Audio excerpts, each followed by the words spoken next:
बेटी पर मगफरत का वादा, 10 बेटों पर मगफरत का वादा नहीं। और क्या मर्तबा चाहिए। मोहतरम भाइयों और पर्दनशीन माओ बहनों, अल्लाह पाक का बहुत बड़ा फजल करम और एहसान हुआ। उसने हम तमाम को इसी मुबारक मजलिस में कुछ देर अपनी और अपने दीन की बात सुनने के लिए जमा फरमाया। कहने वाला सुनने वाले सभी अमल के मोहताज हैं। दुआ फरमाएँ अल्लाह ताला हम तमाम को कहने सुनने से ज़्यादा अमल करने की तौफीक नसीब फरमाएँ। मेरे दोस्तों और मेरी माँ बहनों, आप हजरात की तरफ से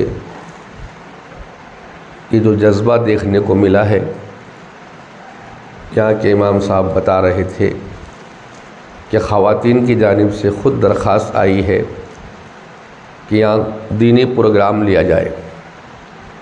दीनी कामों में बढ़ चढ़कर ये हिस्सा लेना काबिल तारीफ़ और काबिल तहसीन है। मैं मुबारकबाद पेश करता हूँ बस्ती के तमाम नौजवानों, बूढ़ों और माओ बहनों और ख़वातीन हज़रात को कि जिन्होंने अपनी ख़ुद पसंदीदगी के एतबार से प्रोग्राम को मुंतख़ब किया और माशाअल्लाह इसमें शरीक भी हुई। अल्लाह पाक तमाम के आने को, बैठने को बेहद कबूल फ़रमाए और अमल की नीयत से सुनने के जज्बे नसीब फ़रमाए। गुज़श्ता मरतबा भी हमारा आना हुआ था, 300-400 ख़वातीन की शिरकत, और उसमें कितनी बहनों ने वो महिला मडगट से तौबा की माशाअल्लाह। वो बात जब हमारे सुनने में आई थी, न जाने कितनी जगहों और कितने मकामात पर बयानों में हमने कोतली का तज़किरा किया है कि माशाअल्लाह कोतली के मुसलमान भाई और बहनें इस कदर दीन पर अमल करने में दिलचस्पी लेते हैं कि जहाँ बता दिया गया ये हराम है तो रुक जाते हैं, जहाँ बता दिया गया हलाल है तो उसको अपना लेते हैं। और ये बात बहुत खुशी के साथ में सुनी गई कि छोटे से इस गांव के अंदर माशाअल्लाह ऐसे जहन रखने वाले और ऐसी सूझबूझ रखने वाले मर्द भी और औरतें भी हैं जहाँ पर दीनी जज्बा खूब माशाअल्लाह उभर कर सामने आता है। तो बहुत बड़ी तारीफ़ के काबिल ये बात है। हम तो जैसे दूसरों के लिए कहते हैं यहाँ भी कहेंगे, अल्लाह पाक हमारे हर अमल में इखलास और लिल्लाह के जज्बे नसीब फरमाए। हमारे हर छोटे और हर बड़े अमल से अल्लाह पाक राज़ी हो जाए। इखलास और इस्तिखलास की अल्लाह माया हमें नसीब फरमाए। मेरे दोस्तों, अज़ीज़ों और मेरे मोहतरम ख़वातीन, माओ बहनों, आज का जो उन्वान दिया गया है, हम अभी गाड़ी में आ रहे थे तो मौलाना अताउर रहमान साहब ने हमें बताया कि आज का आपका मौजू है इस्लाम में औरत का मर्तबा, यह आज का मौजू है। ज़हनी तौर पर एक मुकर्रिर वैसे तैयार नहीं हो पाता, जब उसे पहले से पता हो तो कुछ मुताला वगैरह करके भी वो ज़हनी एतबार से तैयार होकर आता है।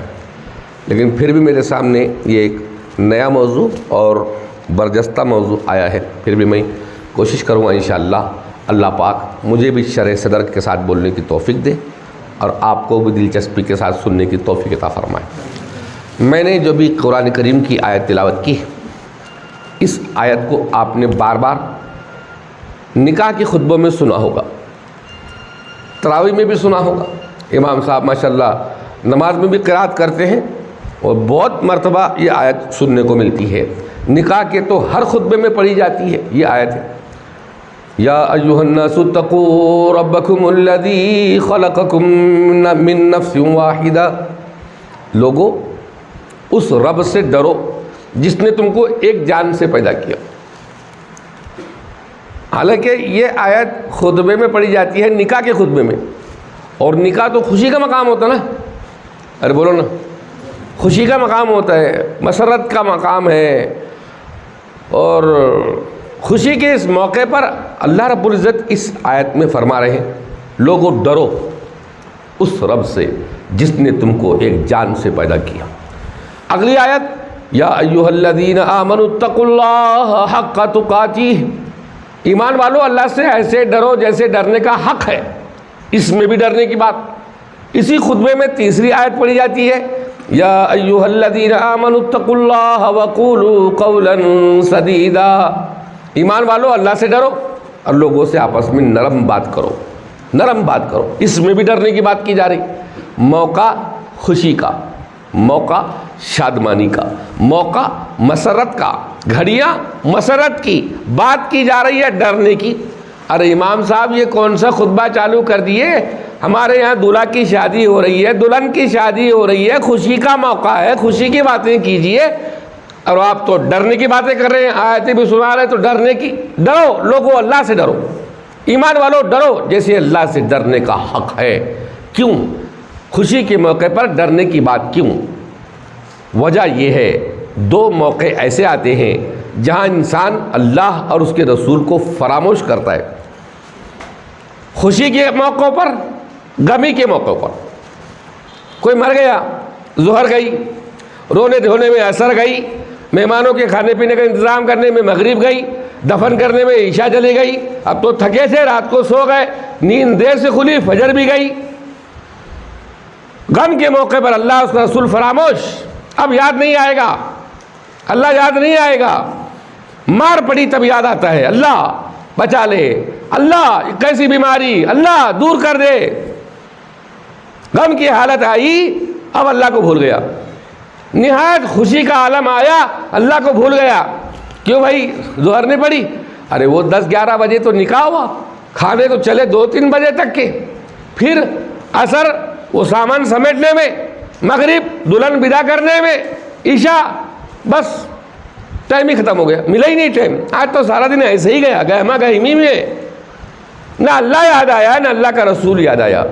ऐसे दो मौके होते हैं खुशी और गमी के, जहाँ पर इंसान सोचता भी नहीं अल्लाह क्या है, अल्लाह का नबी क्या है। कहीं तुम अल्लाह और उसके रसूल को फरामोश न कर दो, भूल ना जाओ, गुनाह में मुब्तला ना हो जाओ। इसलिए अल्लाह कह रहे हैं डरो, खुशी का मौका भी है तो डरो, अल्लाह से डरो। डरने की बात की जा रही है। एक दूल्हा भी आए बारात लेकर के, खूब सज धज करके, घोड़े पर सवार, बाजे ढोल ताशे डीजे, नाच गाने, हल्दी मेहंदी, न जाने क्या क्या रस्में। सरकार दो आलम सल्लल्लाहु अलैहि वसल्लम के ज़माने में निकाह कैसे होते थे? सीधे साधे मस्जिद में बिठाया, निकाह कर दिया। हमारे परसों के दिन हमारे मदरसे में, मस्जिद में कुछ लोग आए रस्म करने के लिए, एक कमरा किराए पर लिए थे। भाई हम रस्म करेंगे, 60 लोग हैं, 30 उधर के 30 हमारे। हमने कहा ठीक है, कोई बात नहीं, कर लो। मस्जिद में बैठाकर लोगों के सामने ऐलान करने का था कि फ़लाँ की लड़की फ़लाँ के लड़के में इज़्दिवाजी रिश्ता तय पाया। किसी ने कह दिया भाई जब मजमा जमा है, काजी भी हाजिर है, तो फिर निकाह क्यों नहीं पढ़ लेते? दूल्हे वालों ने कहा हम तो राज़ी है, दुल्हन वालों ने कहा हम भी राज़ी है, अरे वही बिठा कर निकाह पढ़ा दिए। बोलो कितनी खूबसूरत बात है। गए थे गाय के लिए, रूप रस्म के लिए, क्या करके आए? खुदा की देन का पूछिए मूसा से हाल, आग लेने को जाए पैगम्बरी मिल गई। गए थे आग लेने, पैगम्बर बनकर आ गए, सीधा साधा निकाह हो गया। अभी रस्म में इतना खर्चा, बाद में और लंबे चौड़े खर्चे, फिर इसको नहीं बुलाया तो उनको बुरा, उनको नहीं लगाया बुलाया तो उनको बुरा। तुमने हमारे जमाई को टावल नहीं दिए, हमारे भाइयों को तुमने शाला नहीं उड़ाए, तुमने इतने दस्ते नहीं दिए दूसरे के दोस्तों को, है नहीं? इसी बात पर से जरा से चिंध्या पर हमारे यहाँ पर रूसना फूकना होता है, और इसी में कितने न जाने कितने रिश्ते टूट जाते हैं। और ये बातें ज़िंदगी भर दोहराई भी जाती है अगर शादी हो गई तो। काफ़ी सज धज कर जब दूल्हा मियाँ ढोल ताशेर बाजे गाजों के साथ मंडप में आकर बैठे, तो काजी साहब ने उनसे एक बात कही, मियाँ नौशा मियाँ, सब राज़ी और खुश है ना? जी काजी साहब, सब राज़ी और खुश हैं हमारे रिश्ते से, हमारी शादी से। घर के सब अफराद ख़ानदान वाले, हाँ जी सब खुश है, दोस्त बिरादर वो भी खुश है माशाअल्लाह, भाई बहन सब खुश हैं, रिश्तेदार अजीज़ अकारिब सब खुश हैं। अच्छा तुम्हारे घर के नौकर चाकर, वो बैलगाड़ी हकालने वाला, खेत में काम करने वाला रखवाली, वो बर्तन धोने वाली औरत का सबका ख्याल किया? हम घर के आखिरी चिराग हैं, हमारी आखिरी शादी है, हमारे पापा ने सबको कपड़े बनाए। अच्छा वो नाली साफ़ करने वाली हफ्ते में एक मरतबा आती है, उसका भी ख्याल आया, उसके भी मन मुताबिक चप्पल, चूड़ियाँ और कपड़ों का जोड़ा हमने उससे बनाया है। अच्छा देखो नौशा मियाँ मेरे प्यारे, तुमने ख़ानदान के सब लोगों को खुश किया, दोस्त अकारिब उनको भी खुश किया, रिश्तेदार उनको भी खुश किया, अहबाब उनको खुश किया, हत्ता के घर के नौकर जाकर तुमने उनको भी खुश किया। अरे नाली साफ करने वाली वो भंगन, तुमने उसको भी कपड़े बनवाए, उसको भी चूड़ा दिलाई। मगर मेरे दोस्त, क्या तेरी नज़र में वो नाली साफ करने वाली से भी कम हैसियत मेरे नबी की है? तुमने इस मौके पर अल्लाह उसके नबी को फरामोश कर दिया।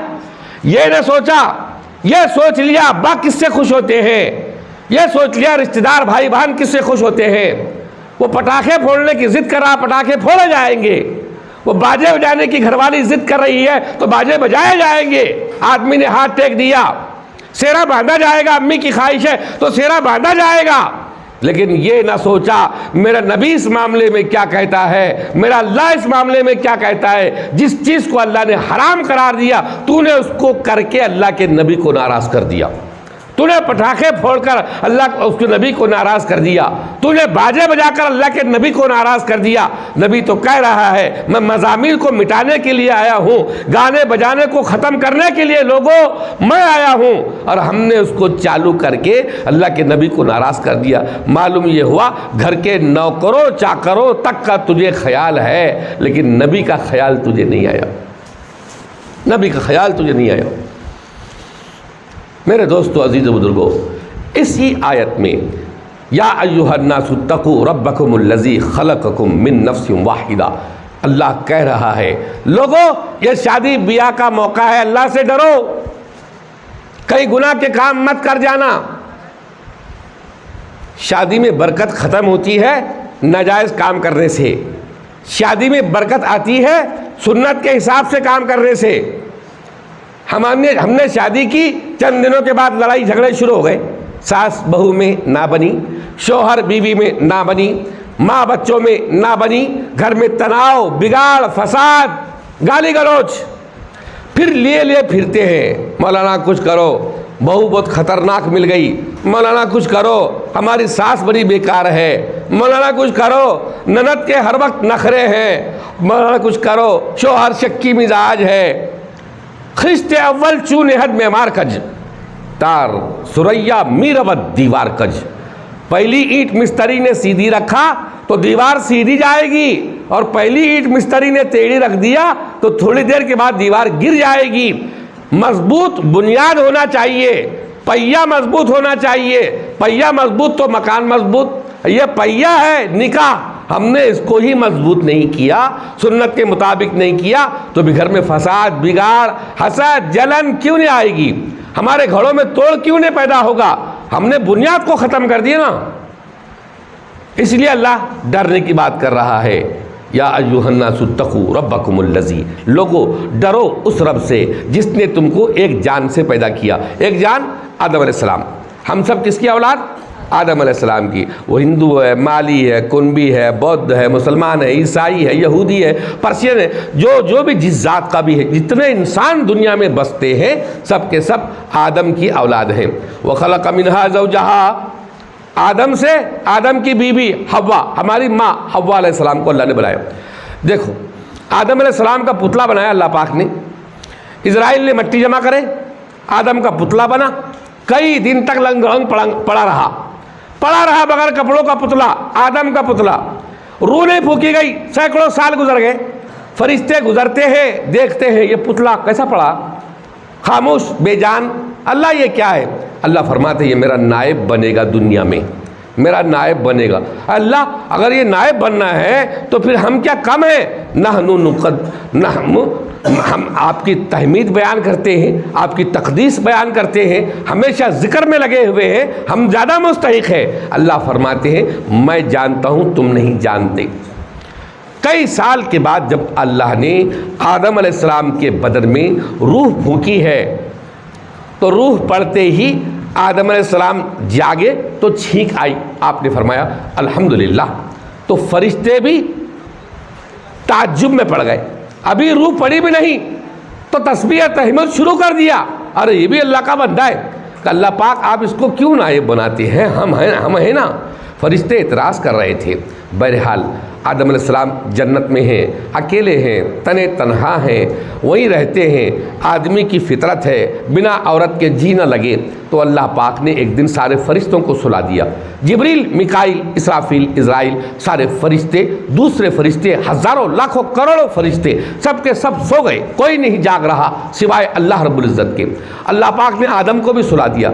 आदम की बाई पसली से अल्लाह ने हव्वा अलैहिस्सलाम को बनाया है, बाजू में लेटी हुई मुकम्मल पर्दे में। जब आदम अलैहिस्सलाम की आँख खुली, जागे, तो देखा बाजू में एक अपने ही जैसा इंसान लेटा हुआ है, थोड़े फ़र्क के साथ में लेटा हुआ है। आदम अलैहिस्सलाम फरमाने लगे, अल्लाह ये कौन? कहा ये तेरी बीवी है हव्वा। आदम अलैहिस्सलाम उनकी तरफ जब बढ़ने लगे तो अल्लाह ने फरमाया, आदम महर अदा कर दो, फिर ये तुम्हारी बीवी है। अल्लाह क्या महर अदा करूं? जन्नत में कौन सा महर, कौन सी करेंसी, कौन सा पैसा, क्या दिरहम व दीनार, क्या चलता है यहाँ पर? अल्लाह पाक ने फरमाया, आदम अपनी बीवी का महर ये है, तुम्हारी औलाद में आगे आएंगे नबी मोहम्मदुर रसूलुल्लाह सल्लल्लाहु अलैहि वसल्लम, उन पर एक बार दरूद शरीफ पढ़ दे, यही तेरा महर है। आदम अलैहिस्सलाम ने दरूद शरीफ पढ़ा, महर अदा हो गया, हव्वा आदम की बीवी बन गई।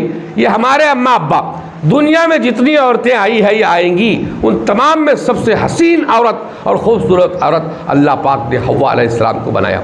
हव्वा अलैहिस्सलाम पर्दे में, मुकम्मल पर्दे में, जब अल्लाह ने बनाया मुकम्मल पर्दे की हालत में, आदम को बनाया था पुतला, कपड़े भी न थे, हव्वा को बनाया तो मुकम्मल कपड़ों और लिबास में। मालूम ये हुआ औरत ज़ात जिस दिन से बनी है, इसकी फितरत में अल्लाह पाक ने पर्दे को रखा है, इसकी फितरत में अल्लाह पाक ने पर्दे को रखा है। ये पर्दा उसे एक मर्तबा दिलाता है, ये पर्दा उसकी इज्जत, उसकी इस्मत, उसकी इफ़्फ़त, उसकी इज्जत की हिफाजत करता है। ये पर्दा ही है सबसे बड़ी चीज़ जो औरत के हुस्न को निखारता भी है। ये अपने घर के अंदर अच्छे अखलाक और अच्छे किरदार को पैदा करता है। जहाँ बेपर्दगी है वहाँ से अखलाक रुखसत हो गए, जहाँ बेपर्दगी है वह किरदार नाम की कोई चीज़ नहीं, जहाँ बेपर्दगी है वह मोहब्बत नाम की कोई चीज़ नहीं, जहाँ बेपर्दगी है वहाँ से सारी चीज़ें ख़त्म और अखलाक की हदें ख़त्म हो जाती हैं, अखलाक की हदें ख़त्म हो जाती हैं। बेपर्दा नज़र आई जो कल चंद बीबियाँ, बेपर्दा नज़र आई जो कल चंद बीबियाँ। अकबर ज़मीन में गैरत कौमी से गड़ गया। पूछा जो उनसे, आपके पर्दे को क्या हुआ? कहने लगी कि मर्दों के अक्लों पे पड़ गया। कहने लगी मर्दों की अक्लों पे पड़ गया, मर्दों की अक्लों पर पर्दे पड़ गए, औरतों के पर्दे उड़ गए, हट गए। जहाँ देखो वहाँ पर मुँह से नकाब हटाए फिर रही है, बाज़ारों की ज़ीनत बनी हुई है, खरीद फरोख्त के लिए खुद जा रही है, महरम साथ में हो ना हो कोई फ़र्क नहीं पड़ता। आज इस कदर बेपर्दगी और बेहयाई आम हो गई कि छोटे छोटे लिबासों में आस्तीन यहाँ से उठकर, कलाई से उठकर आधी कोनी से उठकर, फिर ये क्या कहते हैं इसको, यहाँ तक, और अब तो शाने कंधे तक आस्तीनें आ गई हैं। न जाने किस कदर बेपर्दा हमारी बहनें घूम रही हैं। हमारी इस बेपर्दगी को देखकर ही जालिमों ने आवाज़ उठाना शुरू कर दी, हिजाब मुसलमानों के लिए ज़रूरी नहीं है, हिजाब मुसलमानों के लिए ज़रूरी नहीं है। हमारी रिवायतों में कुल्ल मुतलफ़ियातिन बिमुरुव्वतिहिन्ना, सरकार की मस्जिद में जब नमाज़ पढ़ने के लिए औरतें जाया करती थी तो पूरी चादरों को लपेट कर जाया करती थी, बगैर नकाब के नहीं जाती थी। जब तक पर्दे का हुक्म नहीं आया, औरतें बेपर्दा थी, पर्दे का हुक्म आया, सुबह को एक भी औरत बेपर्दा नजर नहीं आई।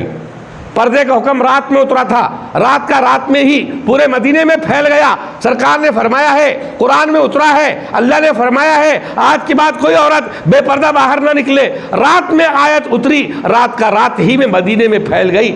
सुबह को एक भी औरत बगैर पर्दा के नजर नहीं आई, बगैर पर्दा के नजर नहीं आई। शादी ब्याह के माहौलों में देख लो हमारे यहाँ पर क्या माहौल होते हैं, किस कदर बेपर्दगी होती है। बाहया जिंदगी हो, पाक दामनी इसी में है, हया वाली जिंदगी हो, पाक दामनी इसी में, इज्जत की हिफाजत इसी में है। कितना ख्याल किया मेरे नबी पाक मोहम्मद अरबी सल्लल्लाहु अलैहि वसल्लम ने। हज़रत फातिमा ज़हरा रज़ी अल्लाहु अन्हा, हुज़ूर पाक सल्लल्लाहु अलैहि वसल्लम की चहीती और सबसे छोटी बेटी, मौत का वक्त करीब आया, मौत का वक्त करीब आया। इस्लाम ने ज़बरदस्ती नहीं की थी, थोपे नहीं थे, नफ़ा बताया, मुनाफा बताया। इस पर्दे में रहने का क्या हुक्म है, इस पर्दे में रहने की वजह से क्या मनफात है और ना रहने की वजह से क्या नुकसान है। लोग खुद ही समझ गए हमारी इज्जत की हिफाजत किस में है, नुकसान किस में है। समझते थे लोग, कुरान उतरता था, जिंदगी का हिस्सा बनता था। हमारी तरह चूं चेरा लई तो लाल कीलो काल नहीं करते थे। क्यों, कब तक के लिए, किसके सामने नहीं, कहाँ तक है, कब तक है, ये हमारे अपने सवालात हैं। वहाँ तो कुरान उतरा, जिंदगी में आ गया। कोई किताब नहीं सिवाय कुरान की, कोई तफसीर नहीं सिवाय कुरान की, कोई किताब नहीं सिवाय कुरान के। फातिमतुज़ ज़हरा रज़ी अल्लाह अन्हा, हुजूर की सबसे चहीती और छोटी, बोलो, बेटी। मौत का वक्त करीब आया,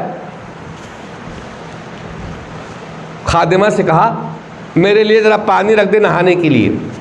खादिमा ने पानी रखा, नहा ली। कहने लगी मेरे लिए अच्छा सा कपड़े निकाल ले अलमारी से। अच्छा सा जोड़ा निकाल लिया, वो पहन ली। का चारपाई को मशरिक मगरिब सीधा कर दे। चारपाई को सीधा कर दी बांदी ने, उस पर लेटी और कहने लगी देख अब मैं मरने जा रही हूँ, अली आए तो बता देना मेरा गुस्ल हो गया, मुझे अब गुस्ल मत देना। थोड़ी देर गुजरी थी, बांदी तो रोने बैठ गई कि अम्मा आज कैसी बातें कर रही है, उम्र ही क्या है, 24 साल की उम्र है फातिमा रज़ी अल्लाह अन्हा की। हसन हुसैन मोहसिन तीनों बेटे छोटे छोटे हैं, और कैसी बातें करने लगी। थोड़ी देर में अली आ गए, सरहाने बैठे। फातिमा से कहने लगे फातिमा क्या हाल है, थोड़ी तबीयत नासाज नज़र आ रही है। कहने लगे हाँ अली, अब मरने का वक्त करीब आ गया, अब हम जा रहे हैं अल्लाह के पास में। लेकिन एक ख्याल रखना, मैंने खादिमा से कह दिया है कि मेरा गुस्ल हो गया, मुझे गुस्ल न देना। तुम भी एक बात का ख्याल रखना कि मैं मर जाऊं तो जनाजा रात के अंधेरे में लेकर चलना, दिन के उजाले में नहीं। रात के अंधेरे में जनाजा उठाइयो, दिन के उजाले में नहीं, दिन के उजाले में नहीं।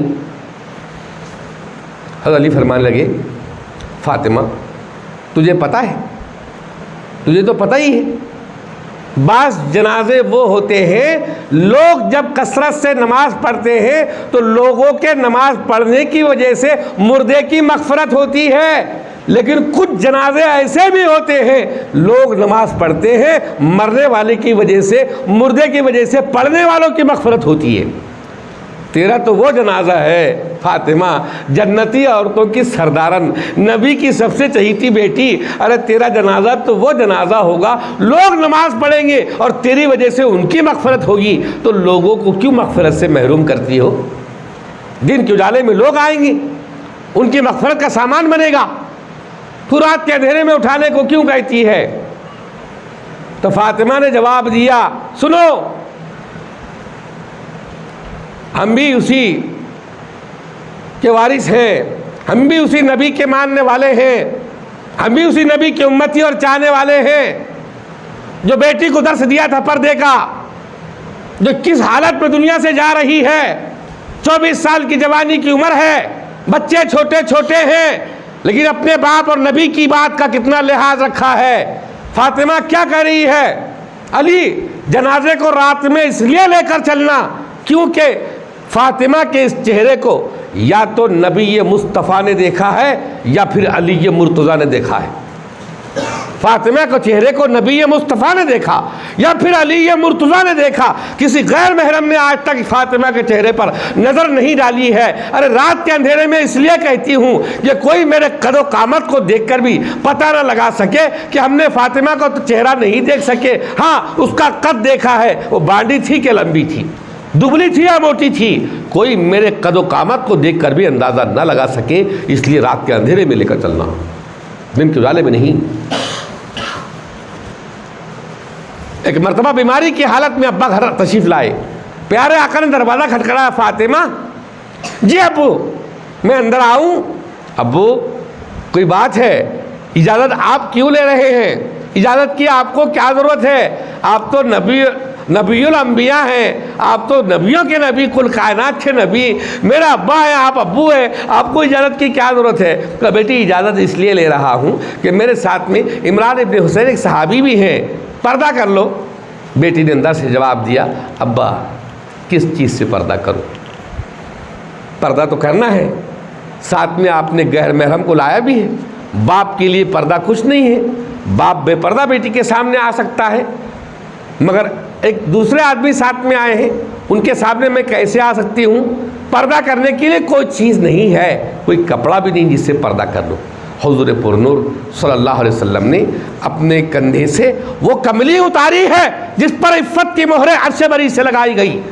जो कमली को नबी ओढ़ते हैं तो अल्लाह खुद कुरान बना देता है, या अय्युहल मुज़्ज़म्मिल कुमिल लैला इल्ला कलीला, ऐ चादर ओढ़ने वाले उठिए, कमली ओढ़ने वाले उठिए। चादर ओढ़ ली नबी ने, ज़रा सा सर से पैर तक तान क्या दी, अल्लाह पाक ने इस अदा को कुरान बना दिया। या अय्युहल मुद्दस्सिर कुम फअंज़िर व रब्बका फकब्बिर, ऐ चादर ओढ़ने वाले उठिए।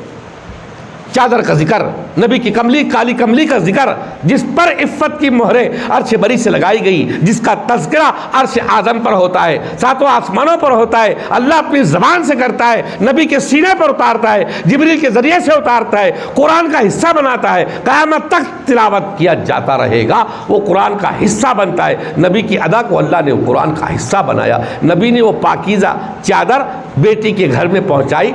फ़ातिमा रज़ी अल्लाह अन्हा ने उससे पर्दा किया और फरमाने लगी, हाँ अब्बू जान अब अंदर आ जाइए। हुज़ूर ने इमरान बिन हुसैन को अंदर ले गए और दोनों जाकर बैठे। अब्बा ने बेटी की खैरियत पूछी, बेटी क्या हाल है? तो फ़ातिमा फरमाने लगी, अब्बा 3 दिन से भूख थी तो रोटी न मिली, अब बीमार है तो दवा नहीं मिली, अब बीमार हुई तो दवा नहीं मिली। सरकार ने 33 मरतबा सुबहान अल्लाह, 33 मरतबा अल्हम्दुलिल्लाह, 34 मरतबा अल्लाह अकबर पढ़ लिया कर बेटी हर नमाज के बाद, अल्लाह तेरे लिए कफ़ालत करेगा। बाप की ये नसीहत को बेटी ने पल्लों में बांधा, हर नमाज के बाद ये विर्द शुरू कर दिया। अपनी बेटी के लिए माल और दौलत के अंबार न मांगे, दिरहम और दिनार के ढेर न मांगे, ऊंचे कपड़े अतलस के, वो हरीर के, रेशम अब रेशम के नहीं मांगे। अब्बा इस भूख की हालत में क्या करूं, कुछ दे दो, नहीं मांगा। ना बाप ने हाथ उठाकर दुआ किया, अल्लाह मेरी फातिमा के लिए दरवाजे खोल दे फतूहात के, नहीं। माल दौलत के ज़ख़ीरे अल्लाह जमा कर दे, नहीं। सुभान अल्लाह, अल्हम्दुलिल्लाह और अल्लाहु अकबर की तस्बीह देकर नबी वहाँ से चले आते हैं उस बेटी के लिए जिस बेटी को कहा ये जन्नती औरतों की सरदारन होंगी कल क़यामत के दिन। यह औरत का एक मकाम है, एक मर्तबा है, और मर्तबे यूं ना मिला करते, यूं नहीं मिल जाते। माओ बहनों, दीन को जिंदगी में दाखिल करो, ईमान को जिंदगी में दाखिल करो, आमाल सालेह की कोशिश करो, बुराइयों को निकाल कर फेंको, शोहर की फरमाबरदारी हो, माँ बाप की इज्जत और उनकी एहतराम हो, छोटों पर शफकत हो, औलाद की सही तरबियत हो। आप वो हैं माशाअल्लाह, आप चाहे तो पूरे माहौल को संवार दें, आप चाहे तो पूरे माहौल को बिगाड़ दें। एक औरत के दम से माहौल कायम होता है, घर का भी बाहर का भी। एक औरत जिम्मेदार होती है अपने परिवार को चलाने के लिए, अपने ख़ानदान को बसाने के लिए, अपनी औलाद की सही तरबियत के लिए। इसीलिए तो कहा गया मदरसे, दारुल उलूम, बड़े बड़े यूनिवर्सिटियाँ, बड़े बड़े स्कूल, ये सब बाद में, सबसे पहले मदरसा बच्चे के लिए माँ की गोद है। यहीं से सीखेगा, यहीं से सीखेगा। अच्छे अखलाक की तरबियत करने वाली, अल्लाह पाक ने उसे मर्तबे को सिवा किया। कहाँ तुम्हारे मर्तबे थे? कहाँ औरत जात का कोई भाव था दुनिया में? कोई कीमत नहीं थी। जानवरों से ज्यादा बदतरीन औरतों को समझा जाता था। मेरे नबी आए तो मकाम मर्तबा दिया। यमन के बाजारों में खड़ा करके सजाकर बेची जाती थी। अरब के माहौल में बेटी पैदा हुई, 2 साल 3 साल जीने का हक दिया, जमीन में दबाई जाती थी। भारत जैसे मुल्क में आदमी मर गया, औरत भी मर्द के साथ में जला दी जाती थी जिंदा, वरना मनहूस करार दी जाती सारी जिंदगी। मॉडर्न जमाने में, आज के तहजीबी सकाफती दौर में जबकि हमने तालीम से आरास्ता किया, बाजू शाना बशाना खड़ा उनको काम करने वाला बनाया, उनको इज्जत दी। दुनिया वालों, ठेकेदार, दुनिया के ठेकेदार जलील लोग, दुश्मन इस्लाम, जालिम लोगों ने औरत को शाना बशाना चलने का हक दिया। यह कहते हैं तालीम से आरास्ता किया, हमने बराबरी के हुकूक दिए, चार दीवारी से निकाला, इज्जत की चादर से हटाया, उनको हिजाब से निकाला और यूनिवर्सिटियों में दाखिले दिलाए। आज उनकी बड़ी बड़ी जगहों पर पोज है। अरे क्या तुम पोज दोगे? क्या तुम औरत को मर्तबा दोगे? औरत ने डिग्री हासिल की, वो डिग्री होल्डर बन गई, वो एजुकेटेड बन गई, उसने BSc पास कर लिया, उसने MA MSc पास कर लिया, उसे बड़ी जगह पर नौकरी मिली। हमने पूछा कहाँ नौकरी मिली? कहने लगी एयर होस्टेस बन गई। तनख्वाह कितनी पाती है? 2.5 लाख रुपए महीना पाती है। वो लड़की जो इज्जत के साथ में घर में खा पी कर जी सकती थी, आज 500 जहाज के मुसाफिरों की खिदमत करती है। खूबसूरत है, एजुकेटेड है, अच्छी अंग्रेजी बोलती है, 2.5 लाख रुपए तनख्वाह पाती है। लेकिन जहाज में बैठने वाला मामूली मुसाफिर भी, इधर आओ, ये काम करो, मुझे ये चीज ला कर दो, मुझे गर्म पानी होना, मुझे ठंडा पानी चाहिए, मुझे चाय चाहिए, मुझे काढ़ा चाहिए, डिकाशन, एक एक बात के लिए हुक्म करेगा। मेरे सर में दर्द है, जरा दबा दो थोड़ा हल्का सा, दबाएगी सर। यह तालीम है, यह शाना बशाना खड़ा किया मॉडर्न जमाने ने, नए दौर ने, नई तहजीब ने और ऊंची डिग्री दिला दी। क्या करती है आपकी लड़की जी? 5 स्टार होटल में काम करती है। पेमेंट कितना है? 2 लाख रुपए महीना सैलरी है। अच्छा, 2 लाख रुपए महीना। काम क्या करती है? घर में 4 बच्चों की परवरिश मुश्किल हो रही थी, माँ बाप की खिदमत मुश्किल हो रही थी, 2 भाइयों को पालना मुश्किल हो रहा था, 2 बच्चों की जिंदगी मुश्किल हो रही थी। 5 स्टार होटल में गई है, 500 लोग खाना खाते हैं, उनके सामने का झूठा साफ करती है। प्लेटें धो, बेटा इधर आओ, चाय लाओ, खाना लाओ, वेजिटेबल नॉन वेजिटेबल, खिदमत करो हमारी। यह दिया तालीम ने। मेरे नबी अलैहिस्सलाम दुनिया में तशरीफ लाए, औरत को मकाम दिया, औरत को मर्तबा दिया। दुनिया वालों, बाजारों में खड़ा करके बेचना नहीं। दुनिया वालों, बेटी पैदा हुई जीने का हक दो, जमीन में दफन करना नहीं। दुनिया वालों, औरत भी जीती जागती एक तस्वीर है, अल्लाह की बनाई हुई एक मूरत है, तुम्हारी तरह एक इंसान है। मर्द के मरने के बाद जिंदा मत जलाना, जिंदा मत जलाना।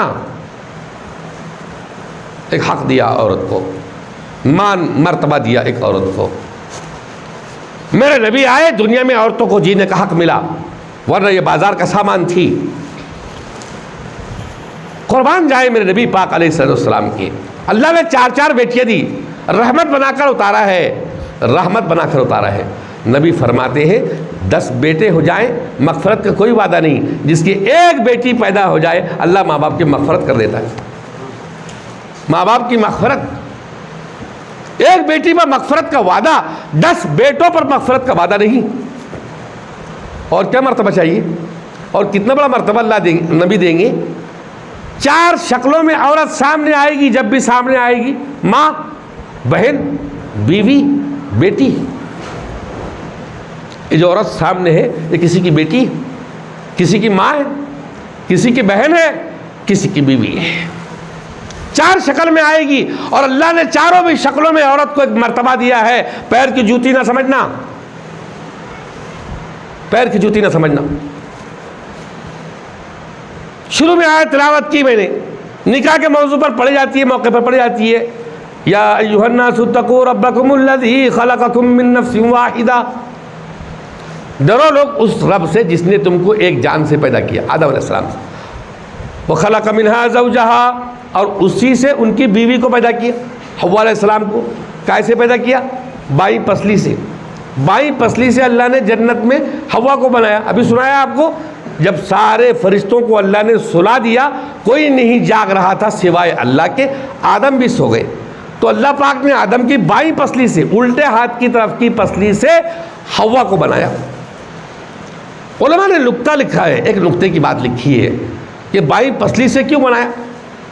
अल्लाह चाहता आदम के पैर के हिस्से से बना देता, सर के हिस्से से बना देता, बाई पसली से बनाने में क्या राज है? अल्लाह ने औरत को बाई पसली से इसलिए बनाया कि बाई पसली के नीचे इंसान का दिल है। औरत जिस शक्ल में भी आएगी उसका मकाम दिल में होगा, इसलिए बाई पसली से बनाया। सर से इसलिए नहीं बनाया ताकि तुम औरत जात को सर पर न बिठा लो।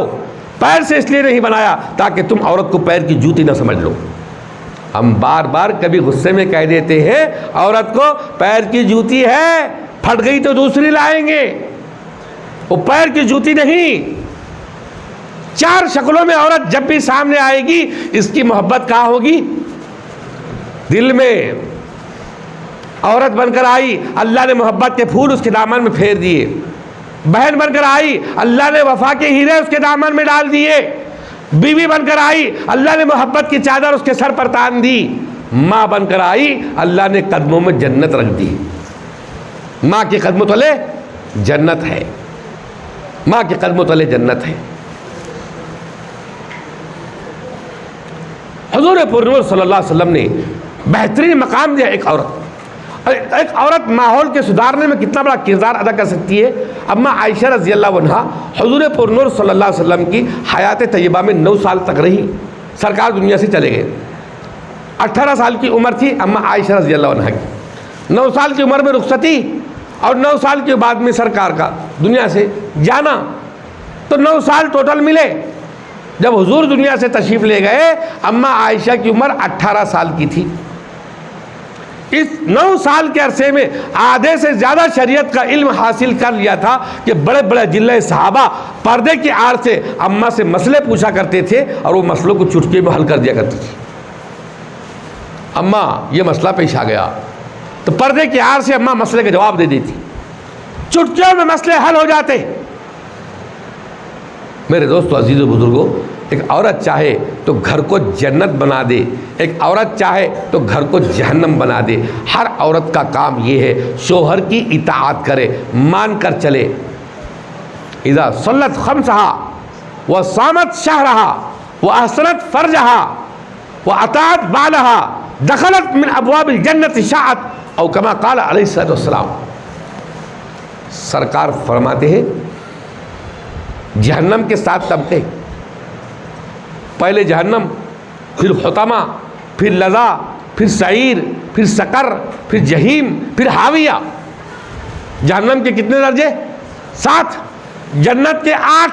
सरकार फरमाते जो औरत नमाज की पाबंदी करे, रमज़ान के रोज़े रखे, शोहर की मान कर चले, इज़्ज़त की हिफाजत कर ले, कल क़यामत के दिन अल्लाह पाक जन्नत के 8 दरवाजे उसके लिए खोल देगा। जिस दरवाजे से चाहे दाखिल हो जाओ, जिस दरवाजे से चाहे दाखिल हो जाओ। औरत कोई मामूली चीज़ नहीं। घर को बनाने में सबसे बड़ा दखल औरत का है। माँ नेक सालेह है तो बेटा बाबा फरीद शकरगंज जैसा बनता है। माँ नेक और सालेहा है तो बेटा साबिर कलियरी बनता है। माँ नेक और सालेहा है, वादे का पास लिहाज रखना सिखाती है तो बेटा अब्दुल कादिर जिलानी बनकर निकलता है। माँ अपने बच्चे को बगैर वुज़ू के दूध नहीं पिलाती तो बेटा टीपू सुल्तान बनकर निकलता है। हर बड़े आदमी के पीछे एक औरत का हाथ है। तरबियत का असर है। माँ अपनी औलाद की सही तरबियत कर ले, अपने घर का ख्याल कर ले, घर का माहौल बन जाए जन्नत नमा जन्नत निशा, वरना वो घर वीराना और जहन्नम कदा बन जाता है जहाँ औरतें मर्दों के सर चढ़कर बोलती हैं, जहाँ इताअत के जज्बे नहीं होते, जहाँ फरमाबरदारी के जज्बे नहीं होते, जहाँ मानने के जज्बे नहीं होते। आप चाहे घरों को बना लें, संवार लें, आप चाहे घरों को बिगाड़ लें, तबाह कर दें, ये माएँ हैं, औरतें हैं। हज़रत तलहा रज़ी अल्लाह अन्हु को हुजूर पाक सल्लल्लाहु अलैहि वसल्लम ने अपना बॉडीगार्ड करा दिया। ये मेरा बॉडीगार्ड है जन्नत में, ये मेरा बॉडीगार्ड है। तलहा को यह मकाम यूँ नहीं मिल गया, यूँ नहीं मिल गया। हुजूर की खिदमत में अक्सर जाते थे, घर को आने को देर हो गई, अभी भी कहती थी जी आज घोड़े को ऊँट को चारा नहीं मिला, आज इसको कूटी नहीं करने को मिला, आज इसको पानी नहीं पिलाया गया, आज घर में खाने के लिए सामान नहीं आया, आज मजदूरी के पैसे नहीं आए। कभी जाते हैं मजदूरी को, कभी नहीं जाते हैं, कभी हुजूर की खिदमत में बैठ गए तो दिन भर उधर ही हो जाता है, तो घर में कामकाज पूरे रह जाते हैं। तलहा कहने लगे मुझे हुजूर की बातों से इतनी दिलचस्पी है कि मेरा दिल नहीं छोड़ता सरकार की मजलिस को छोड़ने के लिए, मेरा दिल नहीं कहता, मेरा जी चाहता है बस सरकार की खिदमत में बैठा रहूं।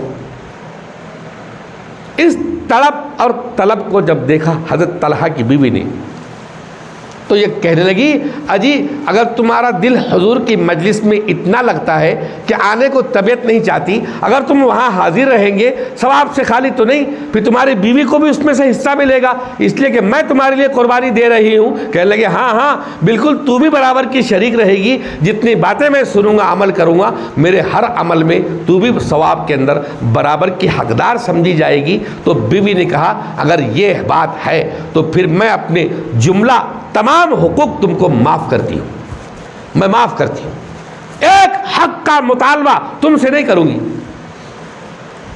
न खाने पीने का, न कपड़े लत्ते का, न दवा दारू का, न इलाज मुआवजे का, न घर गृहस्थी का, न किसी और चीज़ का, सब हुकूक मैं तुमको माफ़ करती हूँ, आप जाएं। हज़रत तलहा रज़ियल्लाहु अन्हु हुज़ूर पाक अलैहिस्सलाम की खिदमत में दिन रात वहीं बैठे सरकार से मसाइल सीखते हैं, वहीं बैठे सरकार से हदीस सीखते हैं, वहीं बैठे सरकार से कुरान सीखते हैं, वहीं बैठे सरकार से अखलाक व किरदार सुनते हैं, अमल करते हैं। उनकी बीवी कहती है मैं मजदूरी करती, मैं घोड़े ऊँट के लिए चारा लेकर आती, मैं उसको बारीक करती, मैं इनको खिलाती, मैं इनको पानी पिलाती, जो मजदूरी के पैसे हाथ में आते मैं घर के लिए खाना बनाती और मैं खुद अपना इंतज़ाम करती। नहीं, सारे काम अब मुझ पर आ गए। जो मर्द की जिम्मेदारी बाहर की, औरतों की जिम्मेदारी घरों की थी, वो सारी जिम्मेदारी अब मुझ पर आ गई। कहने लगी एक दिन ऐसा भी आया, बीमार हुई, बुखार से बदन तपने लगा, 2-3 दिन गुजर गए, मजदूरी कुछ ना मिली, पैसा हाथ में आया तो घर में चूल्हा नहीं जला, 3 दिन हो गए, भूख के मारे 3 दिन हो गए, फाका चल रहा है, घर में रोटी का नाम निशान नहीं, कोई चीज़ खाने पीने की नहीं, जिसको खाकर पेट ही भर ले। बाजू में एक यहूदी औरत का घर था, यहूदी आदमी रहता था।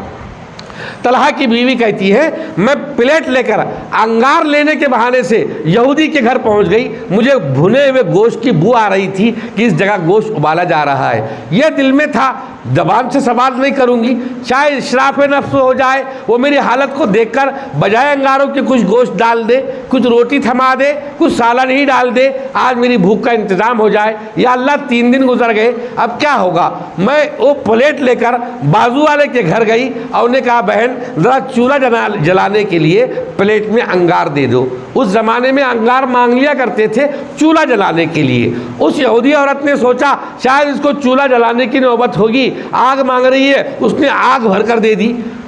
तलहा की बीवी कहती है मैंने वो आग लाई अपने चूल्हे में डाल दी, मुझे आग की ज़रूरत क्या थी, चूल्हा जलाने की ज़रूरत थी ही नहीं, पास में आटा ही ना था तो रोटी क्या पकाती, कुछ था ही नहीं तो सालन क्या बनाती, मैंने उसमें डाल दी। दूसरी मरतबा फिर तबीयत ने ना माना, फिर प्लेट लेकर उसके घर पहुंची कि बहन ज़रा अंगार दे दो। उसने फिर दूसरी मरतबा अंगार दे दी कि शायद इसके पहली अंगार बुझ गई होगी, लकड़ियाँ सुलगी नहीं होगी, डबल से अंगार दे दी। मैंने वो लाकर भी फिर चूल्हे में डाल दी। अपना दर्दनाक वाक़या बयान करती है कि फिर तीसरी मरतबा मेरे दिल ने ना माना तो मैंने प्लेट लेकर फिर गई कि बहन अंगार दे दो। वो अब की मर्तबा भी नहीं समझी, वो ये समझी शायद इसका चूल्हा सर्द है, ठंडा है, 2 बार की आग में भी बुझ गया होगा।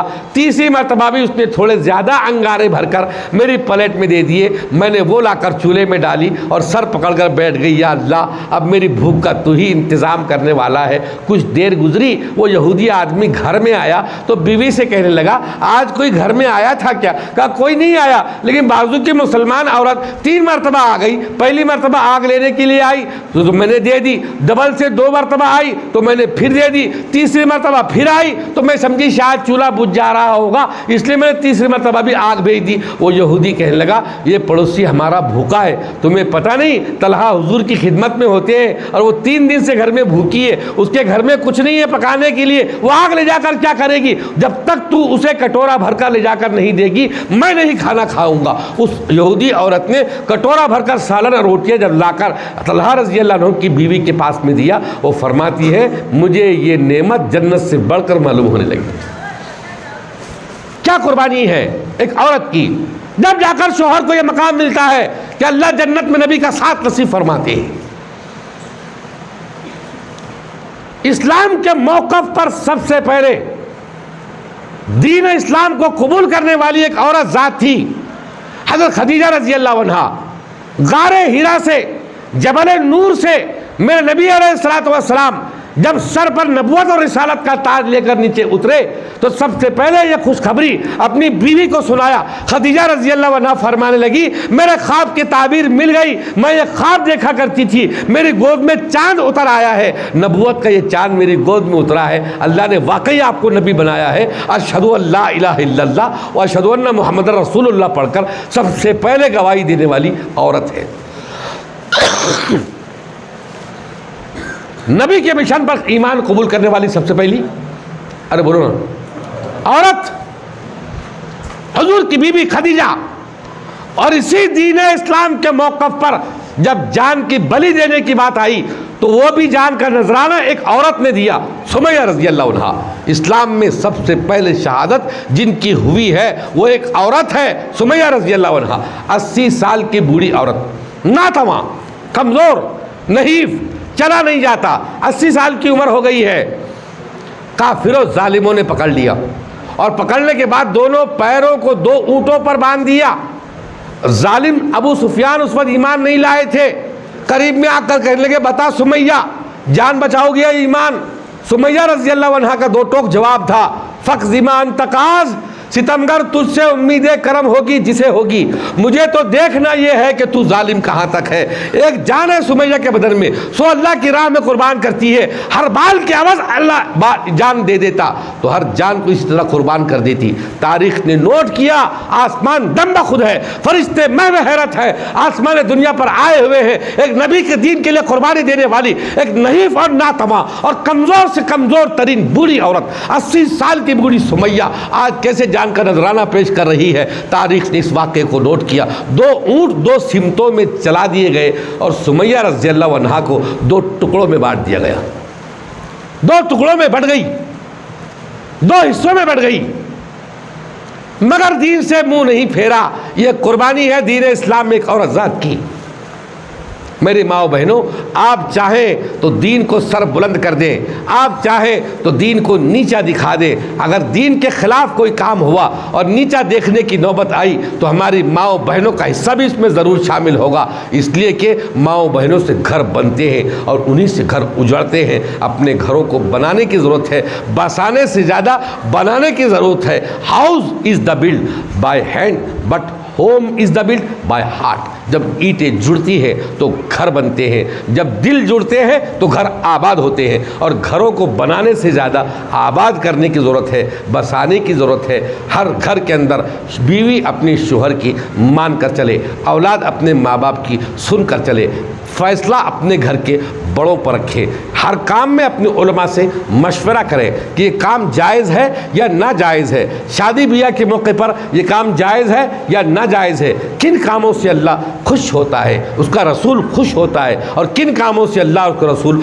नाराज़ होता है। अपने उलमा से, अपने अइम्मा से पूछ कर उस पर अमल करना शुरू करें, अमल करना शुरू करें। हलाल चीज़ जिसको अल्लाह और उसके नबी ने हलाल करार दे दिया वो क़यामत तक हलाल है, जिसको हराम करार दे दिया वो क़यामत तक के लिए हराम है। इसलिए इन बातों का ख्याल करते हुए अपनी ज़िंदगी को इंशाअल्लाह गुजारेंगे, अल्लाह पाक आपके मर्तबों को बड़ा करेंगे और आपकी वजह से जितना खैर वजूद में आएगा अल्लाह पाक उन तमाम का अजर भी आपके खातों में और आपकी किस्मतों में अल्लाह पाक लिखेगा। मस्जिद की तरफ से हाँ, एक बात और भी बिस्मिल्लाह।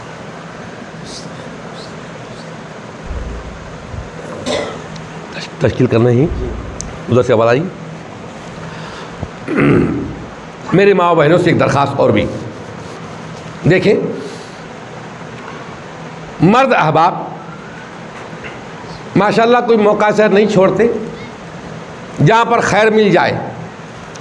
मिसाल के तौर पर आदमी खुद मुख्तार होता है, मस्जिद में ऐलान लगा, हाफिज़ साहब की तनख्वाह के लिए वहाँ पैसे दे दिया, मस्जिद की छिटाई के लिए वहाँ पैसे जमा कर दिए, तामीरी काम में वहाँ हिस्सा ले लिया, बाहर फ़कीर को खैरात के लिए वहाँ उन्हें पैसे दे दिया, किसी गरीब की मदद के लिए वहाँ दे दिया, किसी बेवा का सहारा बनने में वहाँ मदद कर दी, किसी की शादी ब्याह में वहाँ मदद कर दी। आदमी के लिए सैकड़ों रास्ते हैं जहाँ वो खर्च करता है और इस मामले में सवाब हासिल करता है। लेकिन माएँ बहनें इन तमाम सवाब से महरूम रहती है, न उनके पास पैसा होता है, और हुआ भी तो उसको रमज़ान में अच्छे कपड़े, अच्छी चप्पल, है ना, अच्छे श्रृंगार का सामान, ये याद आता है। फिर खर्च करने का बहाना तो उसके पास है ही नहीं, कहाँ वो इस मामले में आगे निकल सकती है। औरतें चाहें तो उसका भी इंतज़ाम कर सकती है। एक जगह मस्जिद की तामीर के लिए हमें बुलाया गया, माशाअल्लाह एक ही जगह पर बैठे बैठे हमने वहाँ पर 18 लाख रुपए की तश्कील कर दी। लोगों ने बढ़ चढ़ कर हिस्सा लिया और इस नेक काम में, खैर के काम में लोगों ने खूब पैसे जमा किए, 18 लाख जमा हो गए। लेकिन उस काम के अंदर बड़ी मस्जिद थी तो माशाल्लाह वो स्लेब तक काम गया। लेकिन जब वहाँ रुक गया, गाँव वालों ने तय किया था बाहर से चंदा हम लाएंगे ही नहीं, हमारे गांव के, हमारे मोहल्ले की बस्ती को हम ही चंदा देंगे।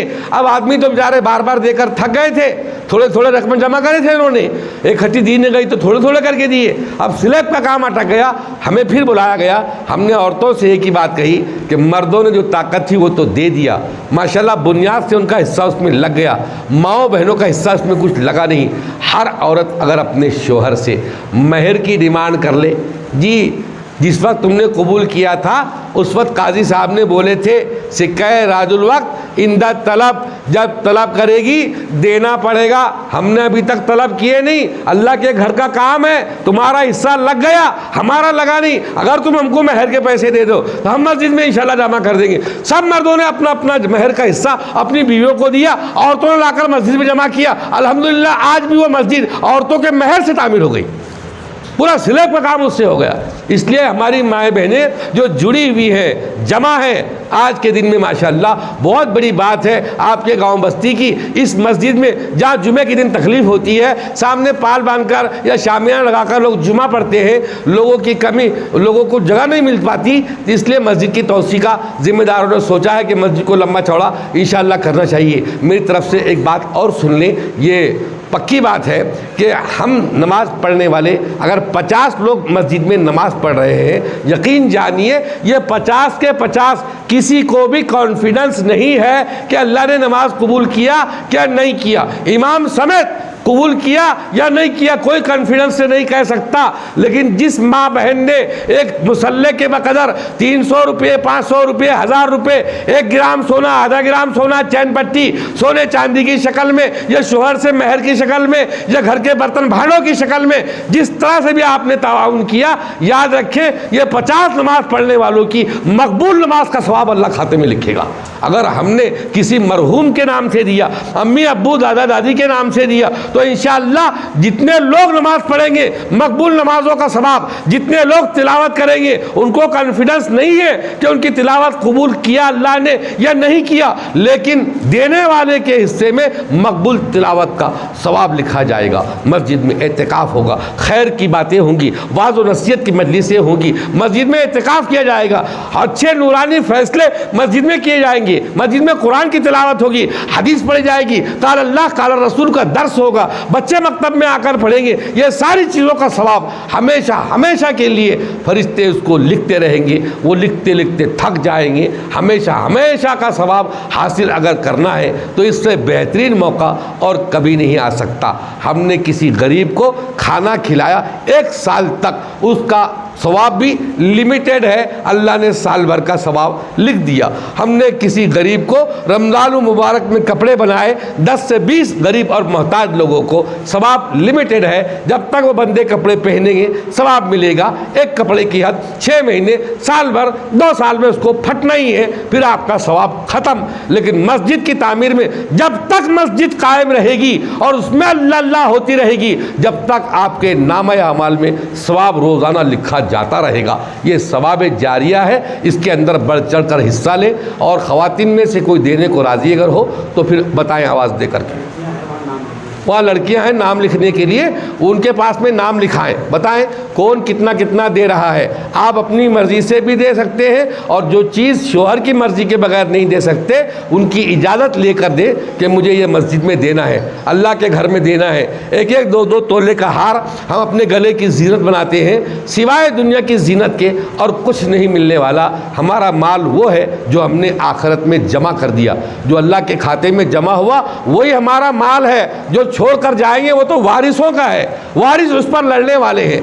हमारा अपना माल अल्लाह की बैंक में जमा कराएं जो हमारे लिए आखिरत में काम आए। बढ़ चढ़कर हिस्सा लें। और इससे पहले भी हमने एक बात बताई थी बचत गट के ताल्लुक से। मैंने शुरू में अर्ज़ किया कि माशाअल्लाह आपके यहाँ का अमल हमने दूसरी तरफ बयानों में न जाने कितनी जगह पर, मुख्तलिफ जगहों पर यहाँ का नाम लेकर हमने जिक्र किया है कि हमारे कोतली की बहनें और माओं ने माशाअल्लाह महिला गट से तौबा किया है, और वहाँ पर इतनी औरतों ने अपने वो फार्म को ही फाड़ कर फेंक दिया और उन्होंने तहैया किया है। हम बाजू के गाँव में अपने रिश्तेदारों में जा कर भी इंशाअल्लाह महिला गट से तौबा करने के बारे में उनको बताएंगे। आप जब इतने माशाअल्लाह ज़रबुल मिसाल है, ज़रबुल मसल है कि आपकी तारीफ़ दूसरे गाँव में दी जाती है, एक कदम और बढ़ाएं मेरी माओ बहनों। जिन के पास में भी महिला गट है, जो वो चला रही हैं, सिवाय नुकसान के और हराम रोज़ी के कुछ भी नहीं है। इसमें सबसे बड़ा गुनाह ये है कि अल्लाह पाक ईमान पर ख़ात्मा नहीं करते, वो बग़ैर ईमान के दुनिया से जाता है। और इसका सबसे छोटा गुनाह ये है कि 70 बार किसी ने माँ से मुकाला किया हो, बहुत बड़ा गुनाह है। एक तरफ तो है हुर्मत यानी हराम होना शराब का, एक हराम है सूद ब्याज की रकम का, और एक हराम है सूअर का गोश्त। लेकिन सूअर का गोश्त खाना भी इतना बड़ा हराम नहीं, शराब पीना भी इतना बड़ा हराम नहीं जितना महिला गट का पैसा हराम है।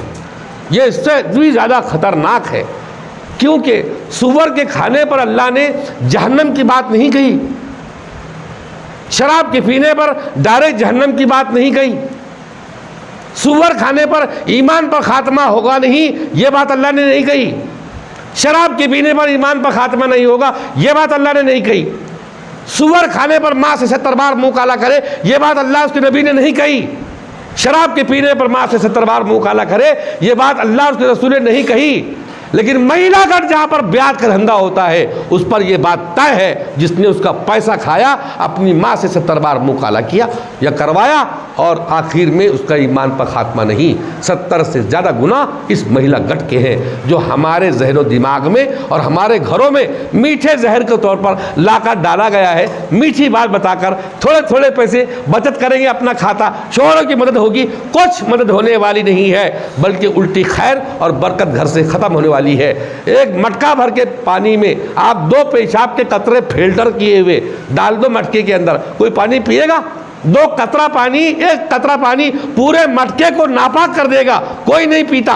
2 कतरे पेशाब के मटका भर पाक पानी में डालो, नापाक हो जाता, कोई गिलास भर लेकर पीता नहीं है। हमारी हलाल की कमाई और रोज़ी में महिला गट का पैसा आएगा, सारे पैसे को ऐसे ही नापाक कर देगा जैसे मटका भर पानी नापाक हो गया। इसलिए इससे तौबा करें, आइंदा इसके करीब भी ना जाएं। जो रोज़ी अल्लाह हलाल की अता फरमाए उसमें खुश हों, अल्लाह का शुक्र उससे अदा करें। अल्लाह पाक हमारी रोज़ी में बरकत नसीब करेगा, हमारे चेहरों पर नूर नसीब करेगा। आप दुआ फरमाएं। नहीं, आप अल्लाहुम्मा सल्लि अला मुहम्मदिन व अला आलि मुहम्मदिन व बारिक सल्लिम। रब्बना ज़लमना अनफुसना व इल्लम तग़फिर लना व तरहमना लनकुनन्ना मिनल ख़ासिरीन। रब्बना हब लना मिन अज़वाजिना व ज़ुर्रिय्यतिना क़ुर्रता अयुन वजअलना लिल मुत्तक़ीना इमामा या अरहमर राहिमीन या अकरमल अकरमीन या अव्वलल अव्वलीन या आखिरल आखिरीन या ज़ुल क़ुव्वतिल मतीन या मालिक यौमिद्दीन या ज़ल जलाली वल इकराम या अहदस समद अल्लज़ी लम यलिद व लम यूलद व लम यकुल लहू कुफ़ुवन अहद। अल्लाह हमारे गुनाहों ख़ताओं को माफ़ फरमा, क़ुसूर व लग़ज़िशों को दरगुज़र फरमा, सय्यात को हसनात से मुबद्दल फरमा, गुनाहों को नेकियों में तब्दील फरमा, अफ़्व दरगुज़र का मामला फरमा, इनाम का, इकराम का, एहसान का, एज़ाज़ का मामला फरमा। हम इम्तिहान और आज़माइश के काबिल लायक नहीं हैं। पूरी उम्मत मुस्लिमा की हिफाज़त फरमा। जितनी माएँ बहनें आई हुई हैं तमाम के आने को बैठने को बेहद कबूल फरमा। जितने जवान भाई बड़े बच्चे आए हुए हैं तमाम के आने को बैठने को बेहद कबूल फरमा। अमल की नीयत से सुनने के जज्बे नसीब फरमा, इखलास और लिल्लाह के जज्बे नसीब फरमा, इखलास और इस्तिखलास की माया नसीब फरमा। इस्लाम पर ज़िंदा रख, ईमान पर ख़ात्मा फरमा, हक़ का बोलबाला फरमा, बातिल का मुकाला फरमा। आपस के इंतशार और ना इत्तिफ़ाक़ी से हमारी हिफाजत फरमा। आपस में जोड़ और जोड़ की शक्लें पैदा फरमा, तोड़ और तोड़ की सूरतों को ख़त्म फरमा। नफ्स के फितने, शैतान के शर से अल्लाह हमारी हिफाजत फरमा। अल्लाह दाएँ से बाएँ से, ऊपर से नीचे से, आगे से पीछे से हिफाजत का मामला फरमा। खुसूसी तकफ़ुल, कफ़ालत, नुसरत और मदद का मामला फरमा। अल्लाह पूरे आलम में, अल्लाह ख़ास तौर से हमारे मुल्क में हिफ्ज़ व अमान, सुलह व आशिकी को अल्लाह कायम फरमा। बदअमनी को अल्लाह दूर फरमा, ज़ालिमों को ज़ेर फरमा, मज़लूमों की मदद फरमा। नाजायज़ जेलों में अटके हैं वो को रिहाई नसीब फरमा। नाजायज़ मुक़द्दमात में फंसे हुओं को कामयाबी नसीब फरमा। जो कर्ज़ों में घिरे हुए हैं उनके कर्ज़ अदा करने की शक्ल सूरतें पैदा फरमा। जो बीमार हैं उनको शिफाए कामिला आजिला दायमा मुस्तमिरा नसीब फरमा। परेशान हालों की परेशानियों को दूर फरमा। बेरोज़गारों को रोज़गार नसीब फरमा, बेइक़्तिदारों को इक़्तिदार नसीब फरमा, बेईमानों को ईमान नसीब फरमा, बेकलमों को कलमा नसीब फरमा, बेनमाजियों को नमाजी बना, नमाजियों को नमाज़ों में खुशू खुजू पैदा फरमा। हमारे ईमान की हलावत हमें नसीब फरमा। मसाजिद, मराकिज़, मकातिब, दीनी खानकाहों और इबादतगाहों की अल्लाह हिफाजत फरमा। जो मांगा वो भी नसीब फरमा, जो रह गया वो भी नसीब फरमा।